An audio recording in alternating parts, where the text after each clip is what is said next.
Greetings, people of the internet. As you can see, I got a new haircut, and unfortunately, that means every single ranking video that I had filmed from last week to now all has to be refilmed because the only video that is still on my computer is the Elder Scrolls one, and there's no point in me filming this video and saying, oh, this is the first episode, with the next episode with me having a different haircut. That's kind of not what I'm really all for. So, I'm ranking Fallout games. Gonna be uploading this some point within the next couple of days. Unfortunately, the videos have all been kind of delayed by a bit due to my house's internet speed, unfortunately. So, it's time to rank some games. So, if this can load. Shit. Here we go. So, Fallout. What do I think about the series? I think all the Fallout games are pretty alright. I've been a fan of the Fallout series ever since New Vegas was a thing, which was around the time when I was kind of growing up. Fallout 3, 2, 1, and Brotherhood of Steel, and all those other games. I didn't really grow up with those games. Of course, I did play them well after they released, but, you know. So, first ever Fallout game, Fallout 1. What do I place Fallout 1 in? I place it in A tier. I think Fallout 1 is actually a pretty decent game. Actually, I'm going to put it in just the middle of the barrel list, just because it is a good game. However, if you're not really that big of isometric slash kind of like if you're not really into isometric games, then well, shit. Same with Fallout 2. I think that Fallout 2 is actually a little bit better than Fallout 1. I actually played Fallout 2 before Fallout 1, and I liked Fallout 2 a little bit more. And now we get into Fallout Tactics, Brotherhood of Steel, before Brotherhood of Steel. So Fallout Tactics, in my opinion, is a okay game. I think the Fallout Tactics Brotherhood of Steel is on the better side of things, and if you're into Fallout 1 and Fallout 2, then I would say that you would enjoy Fallout Tactics Brotherhood of Steel, just because it was the newest game out at the time, and it was the last game until Fallout 3 before we got any mention of Nuka-Cola, which brings me on to Fallout Brotherhood of Steel. Now, I think this would be C tier, just because it's an okay game. And if I'm not mistaken,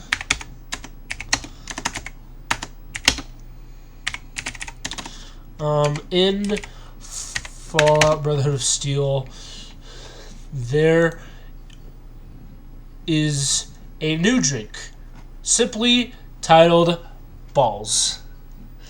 Now, why does this have just a little bit of a, why does this add a bit of rage inside of me? Because they replaced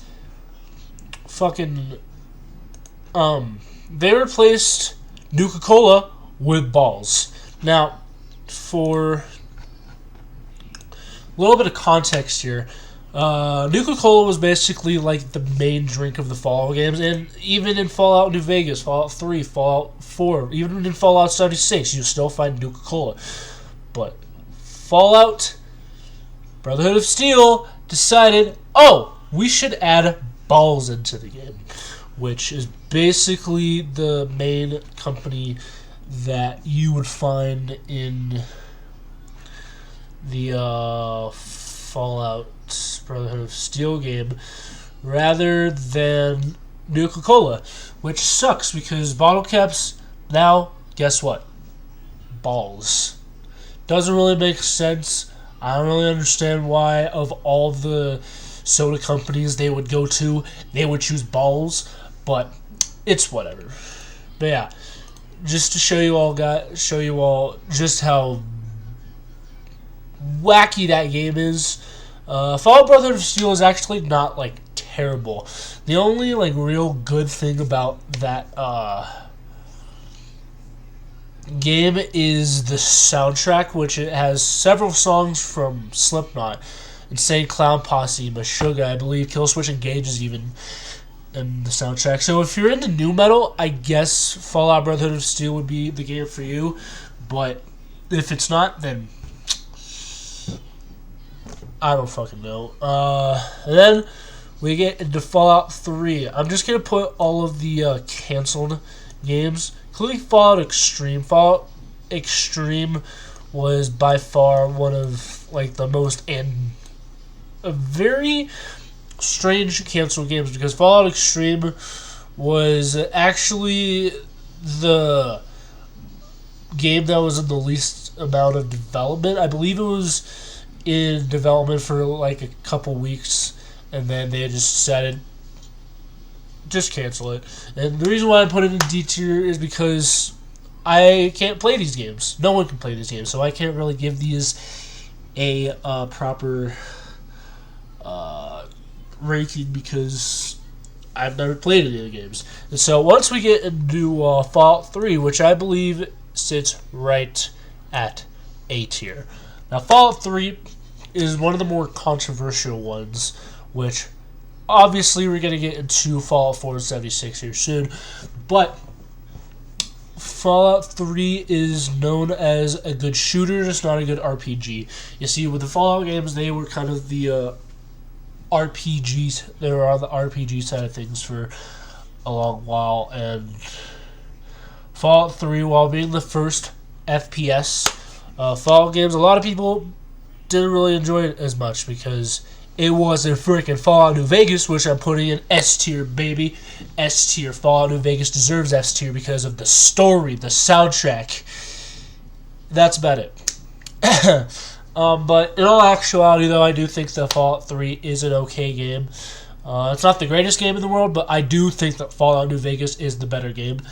It is leagues better because in Fallout New Vegas, there's actually this mod for the PC version called the Cheat Terminal, which allows you to basically have your own little cheat menu, which you can carry on with you at all times. Which, if you try playing the Dead Money DLC, which if you're a first-time Fallout New Vegas player, don't play Dead Money. You'll have absolutely no idea what you're doing. And I had to play through the DLC several times for me to get a good understanding of what to actually do and everything. Yes, I did go back and play Dead Money several times. Worst times of my life, but hey. But aside from the soundtrack, the story is by far the best of probably the bunch from what you're seeing on the actual tier list itself right here. Basically, you're a courier, get shot in the head. This guy digs you up. You go on an adventure to seek out the person who shoots you in the head. You can either have him leave, or you can shoot his ass. Personally, I shoot him.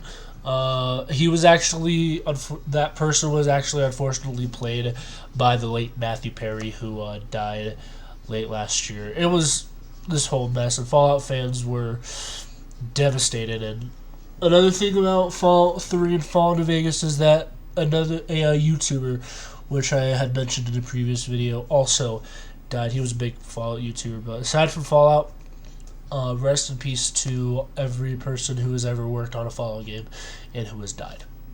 I just want to put that out of the way. And then we get into Fallout Shelter. I'm putting this in B tier. Never really been a big fan of Fallout Shelter. I don't know what the hell that is. I think it's fine.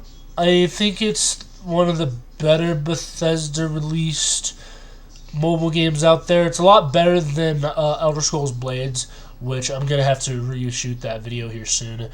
And I have a whole spiel on what is kind of up with that. So, Fallout Shelter. It's not a pay-to-win game, aside from Elder Scrolls Blades. It's definitely one of my more favorite Fallout games.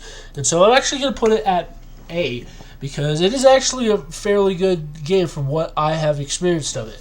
And in terms of Fallout 4, B. It's a good game.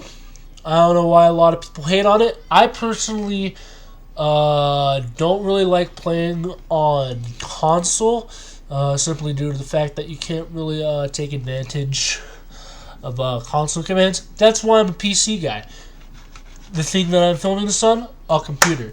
And we got OBS Studio running on the bottom. But yeah, so personally, I enjoy playing Fallout 4 to an extent. Unfortunately, when I first played Fallout 4, a lot of enemies were like kicking me in the fucking ass. Like, I did not understand why they were basically better than me.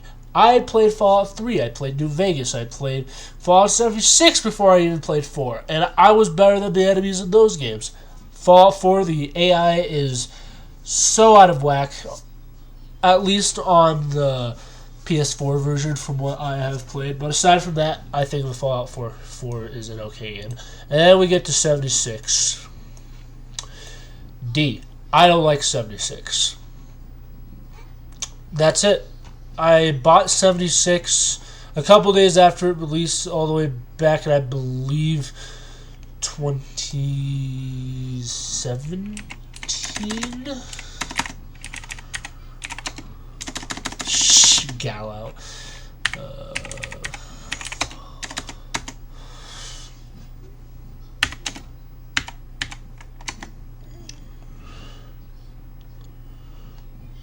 Oh, 2018. Oh wait, it's 2015 when Fallout 4. Yeah, so 2018. I genuinely just thought it was an okay game. It's definitely bottom of the barrel, and you're not really getting much out of it. Aside from the massive amounts of DLC you're going to get in the game, don't play 76. I highly recommend you don't play it, because from what I've experienced with it, the people that I played, the controls feel sluggish, unresponsive, and makes it so combat is not fun. Yeah. A lot of people didn't like Fallout 76, and if we go to the 4 out of 10, 5 out of 10, yeah, people fucking hated it. Makes their average reviews genuinely unfavorable. Yeah, it's not that good of a game. At least not like Fallout 76 for what it was then. If you play 76 now, it is quite a bit better than it was, but I genuinely don't really understand why you would want to play Fallout 76 from what it was then. I don't recommend you play the Xbox One version, really the PS4 version. I think the PS4 version is a little bit better, but if you own a PC, if you have the space, get it on that. And if you have a good enough PC, anyways. But yeah, that's my ranking of Fallout games. Next video I'm going to be doing is me ranking Grand Theft Auto games, and then Elder Scrolls games, the Call of Duty games, and then the Doom games. So I have quite a bit of content I'm going to be making over the course of the next couple days. I hope you all enjoyed the video. Please like, subscribe. This video has kind of been delayed because I deleted the original file, and I was saying that the video was gonna be uploaded like a week ago, and I still have yet to do that. Anyway, I hope you all enjoyed the video. like, subscribe. Tell me what your favorite Fallout game is, and if you kind of agree with my opinions here, and if you don't agree with them, fuck off. You know, my opinions and everything, but tell me what your thoughts are. And I hope to see you all in the next video. Bye.